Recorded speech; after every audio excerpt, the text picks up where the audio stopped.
Colin Partridge here from Nordressel Radio. Now, would you like to just give me a bit more in-depth information about your role in Dignitas itself? Well, yeah, my name is Ramesh Singh, aka i45. I am one of the team managers. I'm not the main manager, but one of the team managers here at i-Series with the other Dignitas members.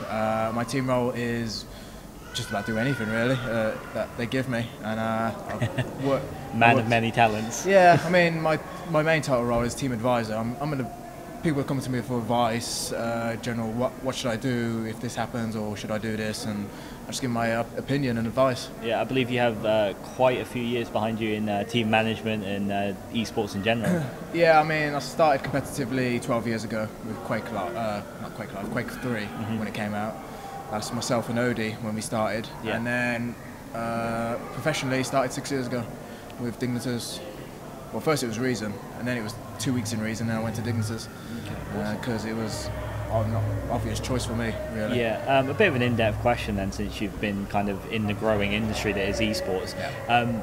How have you seen it evolve, and how would you like to see it evolve? Like maybe in the UK especially, or just generally worldwide, or? It's generally tough in the UK. I mean, you look at like places like Korea and Germany. They've got their governments backing. Yeah. The esports scenes there. Korea's got like Kesper, and Germany's OGN. got and OGN. Germany's got something with the government. I'm not sure what it's called, but they got something with the government, and it's backed. And they have a lot of tournaments. Well, ESL's there as well, so based in Germany. So they have proper sort of like structures. Yeah.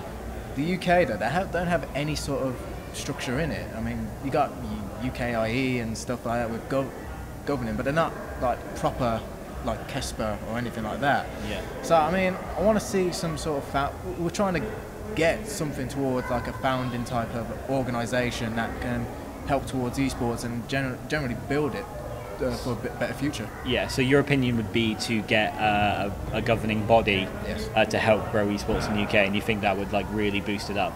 Well, we need it, otherwise we're just going to be where we are right now, and it's just going to be in a sort of up and down type place. Yeah. Okay.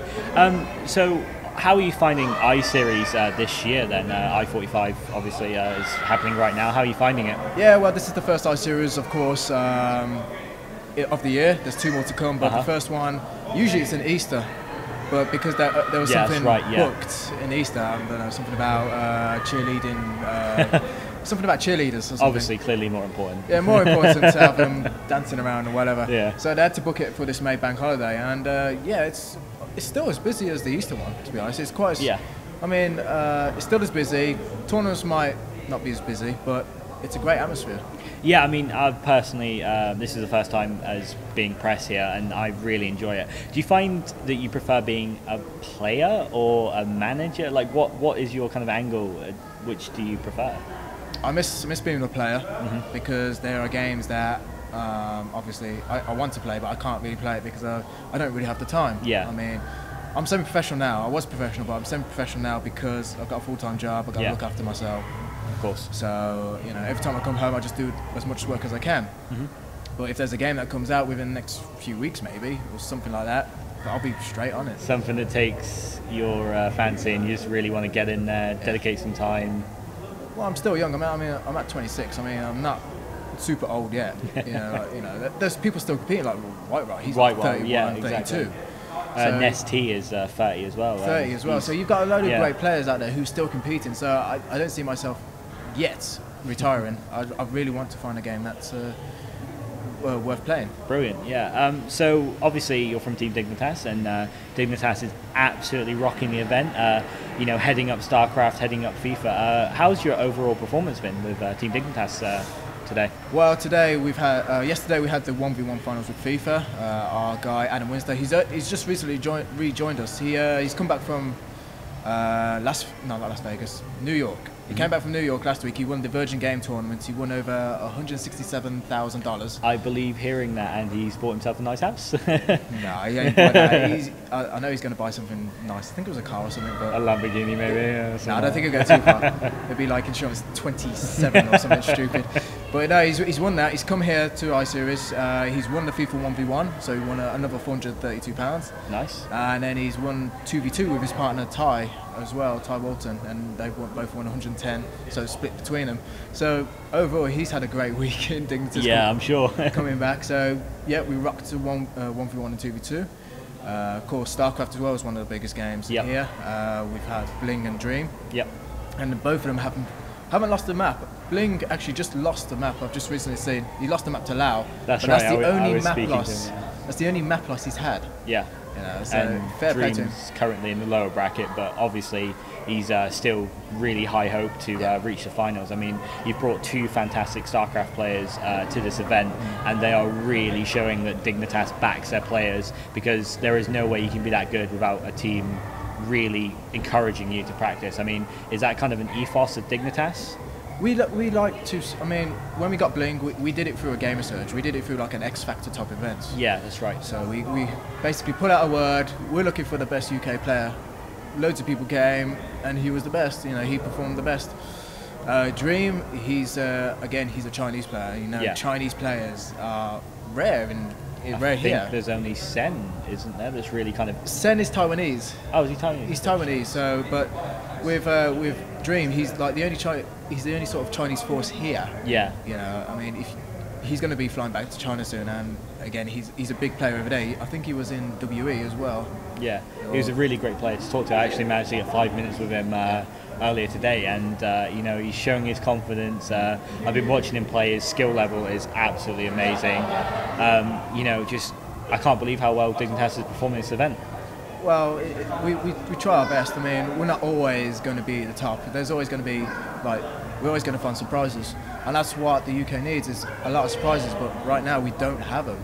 No, they don't just correct. They either don't play or they don't come to lands like these events, or because they're too far away, or they just can't be bothered, or you know, they just see it as a casual game. But hopefully we'll try and find some more sparks like Bling, Johnny Recco now, who's doing very well. Yeah, Infused Gaming. Of course, Dream as well, but you know, just the English players like I'm trying to get around. Yeah, exactly. I mean, Nordic Radio is obviously based in the UK, and we want this scene to explode.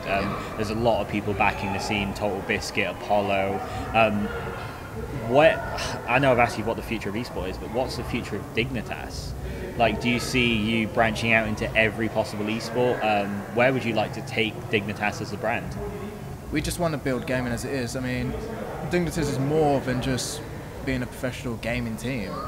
You know, we do strive to help out other players and other teams as best we can, because in the end, I mean, okay, we might be the top team in the UK, but if there's no competition, what's the point of being the top team? If there's no competition, we need to build the scene, the community, to get them up and running, to get them pushing forward towards being one of the best in esports. So you'd rather not be the big fish in the small pond. You'd rather be the big fish in the ocean, basically. Well, not to say that we don't want to be the top. We want to be the top, of course, yeah. But it's like we need more teams out there. I mean, I don't know what's happened to Reason. Reason have sort of gone quiet, but we got like TCM as well. TCM are there, VYE as well coming up now. There's a few other teams as well. I'm just trying to think of them, but they're out of my head. But you know, we need those teams to step up their game, and you know. Yeah. What do you think about Infused run today? I know they're it's Dignitas and Infused heading up the StarCraft kind of spot. What do you think of Infused Gaming as a team, or do you know much about them? I know a lot about them. I know a lot about the players because I'm friendly with most of the players. It's kind of hard to say about that one because we have had a few issues between each teams. I won't say publicly, of course, no, because of course, yeah. It's one of those sort of things that we try to keep hush-hush. Don't want to make any trouble out of it. But as players go, they've got loads of good players, great players that need to push the team as best they can. Otherwise, though, if they don't, then they're just going to be falling back like most other teams. Yeah, I mean, it's absolutely great to hear such a positive attitude about even not only your own team, but the scene itself and other teams as well. Just amazing attitude from Dignitas team all round today. Would you say that obviously you kind of help manage the mindset of the players as well, I believe, and would you say that's attributed to Dignitas's ethos in that kind of regard, or is it just personal opinion of yourself and a few members of the team? Or it's a bit of both, really. I mean, because it's more the experience that I've had at events, I've been doing it for 12 years. So I've been going to events, I've been traveling around the country, winning championships and all that. Giving my experience to the younger generation, not so young, of course, but the younger generation, and just telling them, giving my advice, giving my opinions of what I've done, and letting them see what, it's up to them at the end. I can only give them tools. Yeah. They're the ones that are going to use it. And you find that they do use all the tools, because I mean, the performance, the confidence, the positivity coming from all your players right now is absolutely amazing. We managed to interview Bling, obviously, and his confidence level. I mean, he says there's not a lot of competition here, but there are a few stunning players, along with himself, obviously, and his confidence is absolutely through the roof. I mean, it must be due to your support, surely. It's due to our support. It's due to the support that he's getting from Odie as well, the team. We're pushing him to be the best. We do that. We try to do that with all the players, but we try to keep them down on their feet as well. I mean, you have some people who want to really go for the money. Okay. Okay, it's a good thing. Don't get me wrong. There are teams who actually have paid players, but we've said that you really need to find a contingency if you're going to do that. Some teams have done that. I won't name, but it's happened actually. It's happened in the console scene, but they've paid their players, and then it's dropped. Yeah. And they've dropped out of the scene straight away because they couldn't pay. Do you find that sort of damaging to the scene? It is, because it pollutes the minds of other people. It's saying, oh, if these guys have got paid, why can't we get paid? If you pay one, you have to pay all. You have to pay all, exactly. And there's so much more money, and I have to try and get money, and it's like, well, and then no more money, and it's like, oh, look what happened. And then everyone just goes angry and like, oh, these guys get paid, why don't we get paid? And it just makes all the community feel like shit, unfortunately. Basically, if it's kind of like, why has he got that and I haven't? And then obviously the people that are getting paid are leaving because all they want is money. They're moving to bigger teams, or dropping out the scene completely. The ones that aren't getting paid are giving up trying. So basically, you treat every player, every manager equally in Dignitas. Everybody's the same. Okay, we might have the star players, and we do train just a bit differently, but we still keep them on the ground. Yeah. But we try to push. We're trying to push for them to get their own sort of like, their own sponsors. I mean, there are like StarCraft has different sponsors, FIFA have different sponsors. Yeah. What other games have we got? League of Legends. League of Legends, of course, got their own. Trackmania, different sponsors. Like racing sponsors, football sponsors, fighting sponsors. Those are things. So we try to push for them to get their own stuff. So it's like Dignitas is the umbrella, and the team managers kind of operate under that big umbrella to benefit the team the maximum as possible. Yeah, as possible as we can, and we try to do that with the players, and it's what you see now, what we're doing. I mean, we've had 3 new sponsors now. We've got probably soon this year there's more coming. So we just keep growing. We just keep growing and growing, but it's up to the other teams to start doing that as well.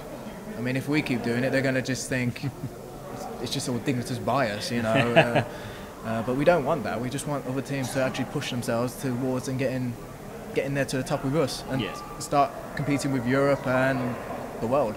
That's absolutely amazing to hear. I mean, it's so good seeing someone else pushing for esports, especially in the UK. I mean, our scene is very, very small at the moment. And just thank you so much for helping the scene grow. I mean, I know it's a lot of work. I know there's a lot of people involved, but it's nice to see. It's nice to talk to someone like that's basically a one-man army right now. I mean, you're pushing with Dignitas, obviously, but there's a lot of weight riding on yourself and the team. Yeah. Do you ever find it's a bit too much sometimes? There's always going to be something that's going to be too much. Sometimes I just pull myself away from it. Pull myself away, calm down, and then come back to it. I did that for 3 months a few weeks ago. I started in January, I got pissed off at something, and I thought, well, I need to cool down. So I told the team I'm just going to leave for a bit. Okay, done my stuff, come back, and this is where I am now. So I'm fully head in with Dignitas, fully headstrong, and we're rocking, really. Brilliant. Well, is there any last kind of words you'd like to say? Thank you to sponsors, or yeah, well, you just said it for them. You just said it for me. Yeah, thank you for Team Dignitas. Thank you to Odie, of course. Odie's been with me since I started. We've been playing Quake 3 for 12 years now, and I'm still with him in a business capacity, personal capacity as well. He's been there for me as a friend, always will be.